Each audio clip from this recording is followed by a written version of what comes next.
Hello Garage Gym community, CrossFit Dad here, and today I'm finally doing my full review on the new Rogue Echo rower.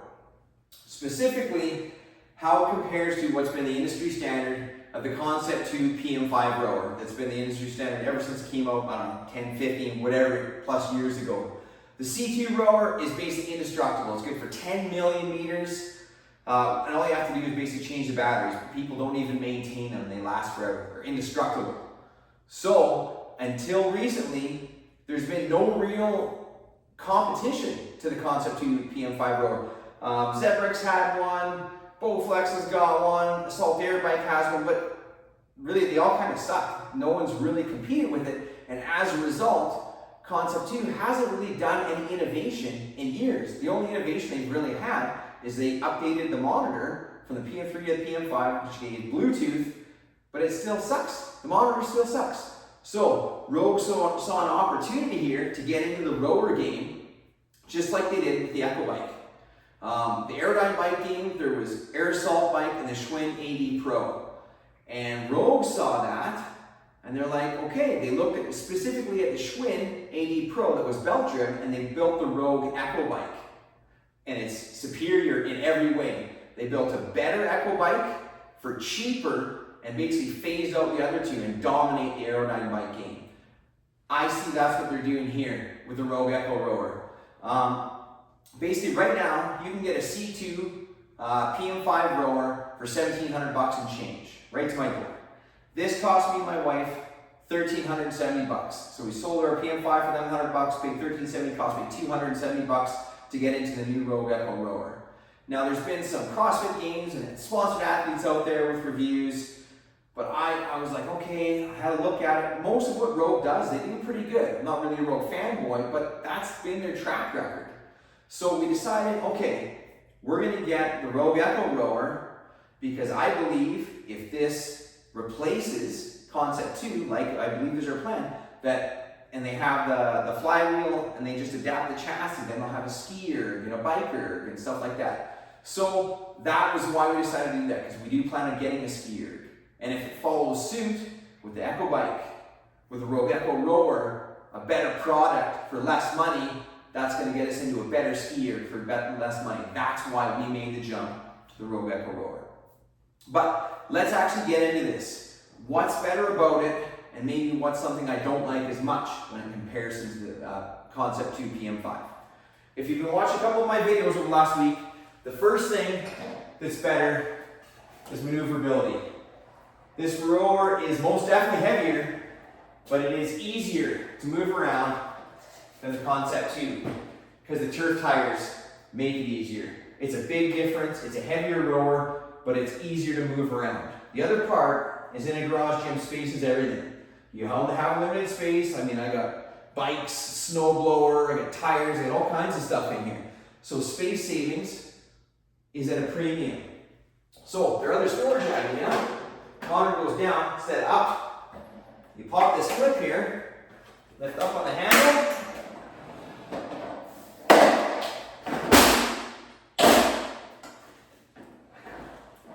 Roll it around. Store it just like that. Now the Concept 2 store upright. I've never seen one tip over, though they look really tippy. This is really solid. Like this is not, it's not tipping over. It's awesome. Then to pop it back out.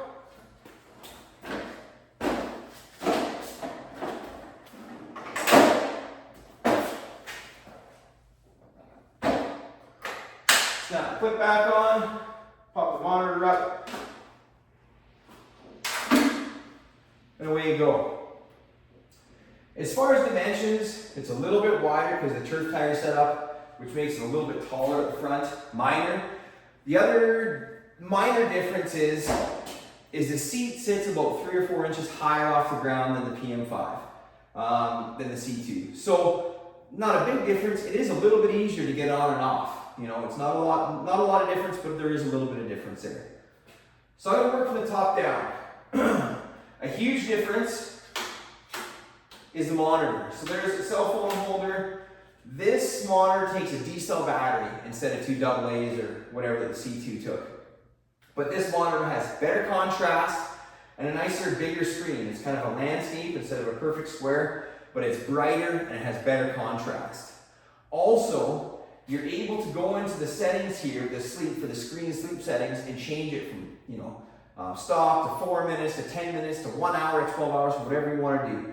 The C2, I believe, just timed out at 2 minutes. Maybe you could change it. I never saw a way to do it. I found this in the first 5 minutes upon setup. So if you're doing a workout that you don't want to start from scratch every time, and your split time starts to get longer from being tired, your monitor shuts off right before you get to it. It drives you crazy. So this I've set to 4 minutes. Also, with this, there's no delay. When you pull on the rower handle, there's a readout immediately. There was only a slight delay in the C2, but there's no delay. This is instantaneous for readout for metrics. Also with this, Rogue, in order to take over the rower market, had to make this able to be kind of integrated into the C2 market, which is the industry standard. So they had to make sure that the flywheel and the monitor were calibrated to give the same output, the same performance metrics based on output as the C2. I've been using this for a month and I can't tell the difference. I've repeated several of the same workouts. There's a little bit of difference every day on how you feel or whatever, but when I'm rowing on this, I cannot tell the difference on what I would expect to see for meters or calories based on how I'm rowing and what I'm doing. It feels the exact same, and that's the goal. They had a third-party company come in and calibrate it so it can seamlessly integrate. Now, every CrossFit gym isn't going to all of a sudden get rid of all their C2 rowers and buy Rogue rowers, but that is going to make it so they can be used in conjunction with each other in competition and in gyms as CrossFit gyms start to add Rogue rowers instead of C2 rowers because they're cheaper and they're better. Okay, here's another reason why it's better. The damper setting for your flywheel. For me, 90% of my rowing is at 6.5. This still has a drag factor setting in here so you can see where you should have your damper setting based on drag factor and stuff like that. It holds true. I should run about a 6.5, mid-6 or whatever. So you still have that ability, but if you're one of those people, real bad row to 10, so you pop it up to 10, and all of a sudden you're like, oh, your heart rate jacks, you're like, that's a mistake, so I'm gonna pop it back down. If you're moving it up and down, the adjustment is way easier than it is with this C2 rower, because that's just a little nub, right? So this one protrudes out a little bit further, and it's just easier to move up and down. Also, we have a chain guide here. It's just a slide with a triangle on it, and it helps you with rower efficiency to prevent chain slap. So when you're pulling back, you set this for where you are. My wife has it lower, I have it a little higher. But on the pull phase, you want to try and have your chain running flat and straight. You don't want a whole bunch of chain slap. So if you're into those kind of little geeky metrics and things like that, that can help you with your rower efficiency. I pay attention to it. I like it. I think it's just a cool little thing they added to help people row better. Chain's basically the same, but the rower handle, I had to find something that I like better on the C2 rower than the Echo rower, and that is the handle, specifically the grip kind of composition. These are hard plastic grips. It's also straight across. The C2 had a little bit of a curve to it. I mean, that doesn't even matter to me, but the grip composition on the C2 is a little bit more of a slightly softer, more tactile feel. And I did like that. I did prefer that over the Echo rower. It's a small thing that I like better. Not going to make a huge amount of difference, but I did prefer the handle on our PM5. However, the seat on the Echo rower has a little bit of give to it. Where on the C2, it's hard plastic. So the Rogue Echo rower, a little bit of give, C2, hard plastic. Now, how much difference does that make? Not very much. When I did my 5K row, my ass still hurt just as much on the Echo rower as it does on the PM5, right? So when you're rowing for 19, 20 minutes, it's still uncomfortable. I don't have a gel pad or whatever. It is slightly softer, but it made no difference to me. My ass still hurt after a 5K row. So Rogue seat is slightly softer, their handle is slightly firmer. C2's handle is slightly softer, more tactile. Their seat is definitely firmer. I don't see these as big game-changing characteristics. The big game changer here is in where you put your feet. They feel the same when you put your feet in. This Rogue Echo rower straps are a little bit thicker, but if you're doing transitions, maybe you're doing a barbell movement and you're doing pull-ups or handstand push-ups or whatever you're doing, if you ran the C2 rower, you typically kept the straps a little bit loose. This gives you less input into the rower, so you're not going to get quite as much energy transfer into the rower if your feet aren't firmly planted in there. Rogue saw an opportunity here, and they've got a little buckle clip system. So you set your straps, I'll show you in a minute here, you clip them down, and then off you go, and it keeps your feet as snug as you want, and it takes no time at all. So my monitor's off, hop on, put my feet in, snap it down, grab the handle, off we go.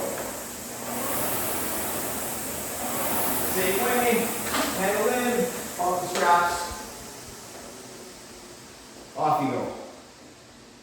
It's a little change that's really cool to get more input into the rower and not be playing with the belt and stuff like that. There's just a snap clip system, and man, it works awesome. Takes no time at all, just like you saw there. So again, Rogue didn't make a bunch of huge changes. This isn't a full rebuild.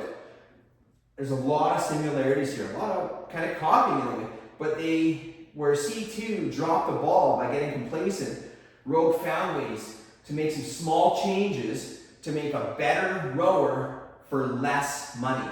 And I really believe it is way better. I've had it for a little over a month. I love it. I feel it's better in every way. It looks cool. All the branding, the badging, the colors, like it looks really, really good. In closing, I'll mention two things about rower care, whether it's a C2 or a Rogue rower. Always, when you're done, store your handle in. Nobody reads the manual anymore. Because the bands underneath here, they're under tension when it's left here. So make sure that you store your rower handle all the way in. And then your slide care. I take care of my slide about once a week. Do the same thing on the C2 rower. So either water or Windex. That's it, that's all. It won't, it'll keep your slide clean and smooth and looking good, but you don't want it kind of eating away at the finish. Okay, so that's it. I got no skin in the game. Nobody's got any skin in my game. Everything in this gym we bought with our own money, at our own risk. We use everything a ton. So far, this has been a great investment. I look forward to getting the Rogue skier when they come out with it, a better skier for cheaper money to complete the trifecta of the Echo bike and the rower and the skier. So anyways, I hope this video was of value to you.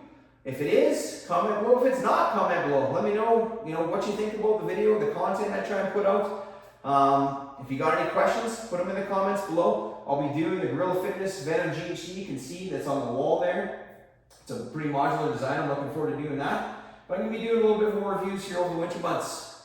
All right, thanks, Raju community. Keep working out, keep grinding, and we'll do this again soon.